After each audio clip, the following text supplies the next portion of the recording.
Welcome to the Crazy Cool Family Podcast with Don and Suzanne Manning. Parents, what if we could give you the power to transform your family into something absolutely amazing? A family where everyone is healthy, gets along, loves Jesus, and has great purpose in life. Hey, let us flip your thinking to unlock the power God has given you to create your own Crazy Cool family.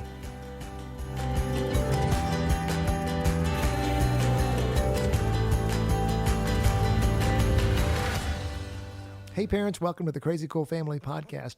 Last week we did a podcast on respect, and it was a little bit lofty, a little bit theoretical with some practical stuff mixed in on how to change the way you're thinking, parents, so that you earn and develop a respectful relationship with your kids and therefore get more respect. Well, we referenced a very practical podcast we did a long time ago, podcast number 48. And so we've dusted that off for you, pulled it out of the archives, and that's what we're going to play today. So we have a 2-week respect series going here because we want to give you every tool we can in order to help you earn respect from your kids. So enjoy a little blast from the past with podcast number 48.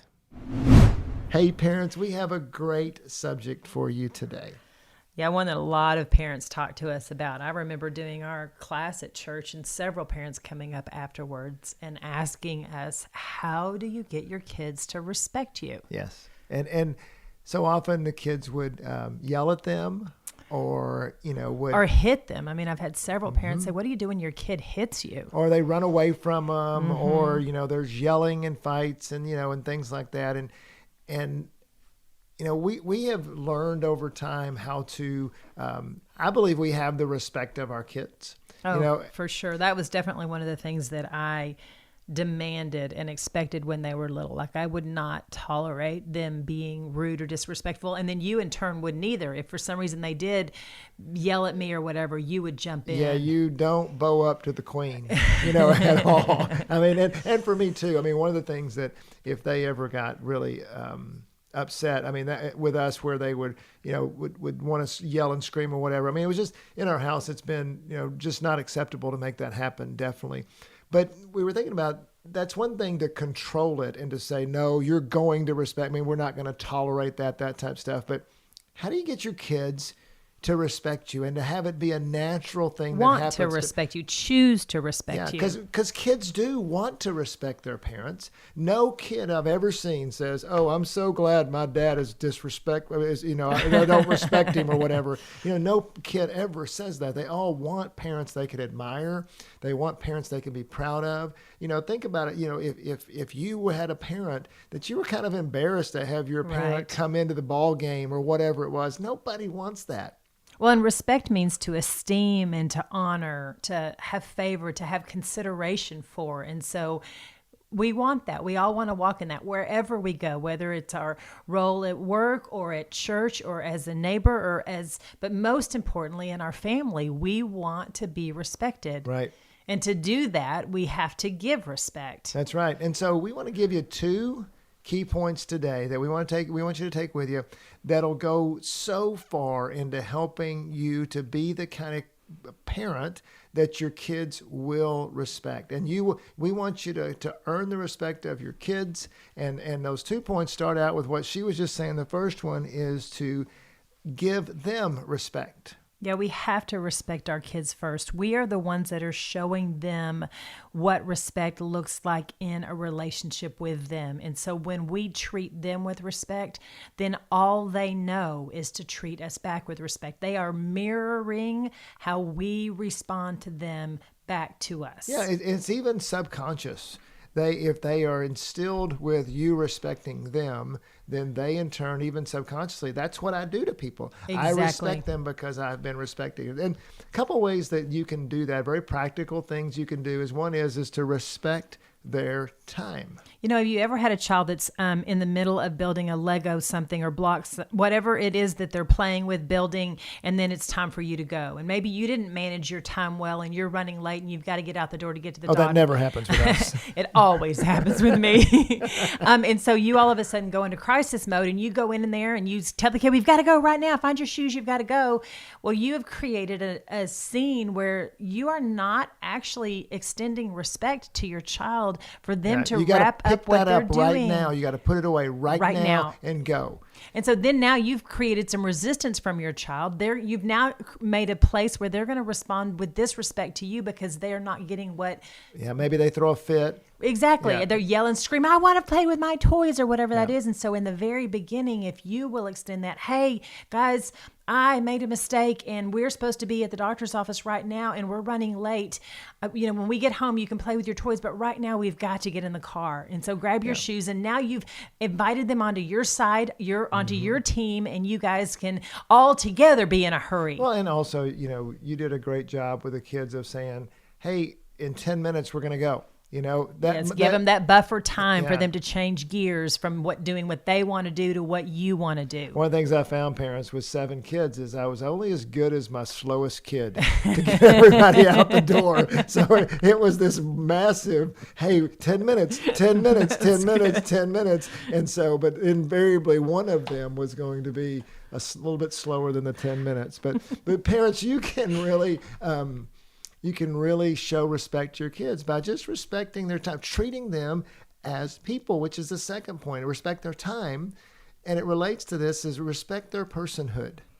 They are, your mom used to say all the time, Suzanne, they're just little people. They're just little people. And if we can change that to see them as actually a real life person and not somebody that we're in charge of and we've got to control and we have to take care of and they're needy and high maintenance, if we can change that to they're just a person, they're just smaller than we are. Little human, that's what Madeline says. Yeah, exactly. They're just a little human. Yeah, and they really are. And they have feelings and they have emotions and they have ideas. And agendas. Yes, they do.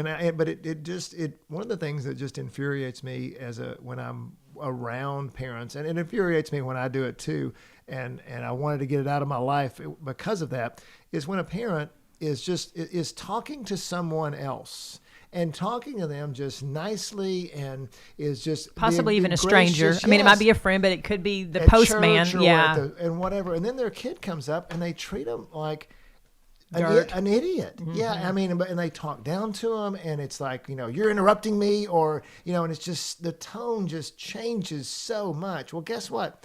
That parent, and I've been guilty of it, so I'm not saying that, I've never done it, but I really don't like to do it, and I don't like to see it happen, is where you are just showing that child such disrespect. And so you have to you're going to get that right back. Know that the child's going to talk just as rudely back to you as you are to them because it's all they know. It's right. They think that's how you're supposed to interact, so they're going to. So think about that, parents. You're actually training your child to disrespect you, and by when you are disrespectful to the child. Now, let's roll all this up with a caveat that says you still get to be the parent, and you're going to make mistakes, and sometimes these things are going to happen, and sometimes you are late, like Suzanne says, and things have to happen. But you know what? When it becomes the norm rather than the exception, you're going to train your child to disrespect you. Well, and one of the keys to know if you are talking in a disrespectful way to your child is if they are talking that way to you. And if you feel disrespected, if you feel like every time your child talks to you, you want to punish them or give them a consequence, then chances are you've trained them to do that. And so just take a step back. It's never too late. Kids are so resilient. Just take a step back and choose to talk differently to them. Choose to respect them. Yeah, and if you don't know how to talk to your child because you've got yourself in a pattern of talking rudely to them, then think about how you talk to your best friend or how you talk to the Amazon person when they drop off a package, just think about that and maybe even see your child as that for a little while until you can get your tone retrained to talk to them with respect. And so I'm sure this isn't true, but if you talk to everybody rudely, that's another podcast for another day. No, it's going to lead us into our next topic. Oh, that's which true. is to Sorry. I was so You're too messed up. I'm sorry. It was such a good transition. Yeah. And you've got to give them respect, but you also have to be a person they respect. That's the second point, is you want to give them respect and you want to be a person they respect. And we say in our book, we have a whole section of this in our book, Crazy Cool Family. But one of the things that we say to parents all the time is that more important than any instruction we will give to our children is the example we will provide for our children. More important than any instruction we will give to our children is the example we will provide for our children. And so they're watching you. I mean, they're watching us. They're watching how we drive and how we talk to the drivers around us and what that looks like. If we by chance get pulled over by a police officer, they are watching how we interact with authorities. And if we're rude, or parents, they're listening to you. If you're talking bad about people and you're gossiping or whatever that is, if you're not showing respect to others, they're watching you. Yeah, and so, the great Watching evangelist D.L. Moody says this. He says, a man ought to live so that everyone knows he's a Christian, and most of all, his family ought to know. Now, that's pretty convicting. But I want to go down this path with you. We want to go down this path with you that says that leads parents to think, oh, I have to be perfect. And really, it's not that at all. When we've talked to our 7 kids about what happened and how, and what was it, and why did they respect us, and why do they, it wasn't about us being perfect. It was about, first of all, we were honest with them about our walk with Jesus, and we shared our lives with them. Yep. And you think, oh my goodness, I can't share my failures with my kids because then they won't respect me. But in actuality, God loves relationship. And he loves the honesty and the compassion, and he loves the what's the word I'm looking for? Authenticity. Yeah, there you go. Of the relationship. And so when you are honest with your kids, with the victories and the struggles. Yeah. So for example, I might come in and say, hey kids, I got a big deal going at work. I want you to pray with me about it. Or I'm struggling with this relationship. Maybe I told them who it was. Maybe I didn't, depending on how old they were and whether they could handle it or not. But, hey, I want you to pray with me about this. I'm struggling. I'm really frustrated with this person or whatever. And we found as we talked to our kids when they were older, they remembered those things. When we involved them in our lives, in the successes and the failures of our relationship with God and relationship with others. Yeah, and it created opportunities for them to see us and how we interact with others in a respectful way. Right. And so not only were they seeing us being respectful to them, but they're also seeing us be respectful to others. Yeah, and so maybe it might be even, I remember one time, I can remember this pretty clearly. There was I was coaching a baseball team with one of my sons. And I lost it on another coach, and I was just not very kind to that coach at all because he was being a jerk actually, but that's another story. But it was all his fault, of course. But but I walked back to my car, and I can remember walking back to the car, a long walk, around the ball field, and getting to the car and going, I don't get to do that, and so I got my son was with me, and we walked back to that man, and I just said, I'm so sorry. I'm so sorry. I should not have reacted like that. Those are the kind. Well, I remember one time too when you were coaching basketball and a parent came and just unloaded on you. Do you remember that? Oh, and yeah. I was so proud of how you responded.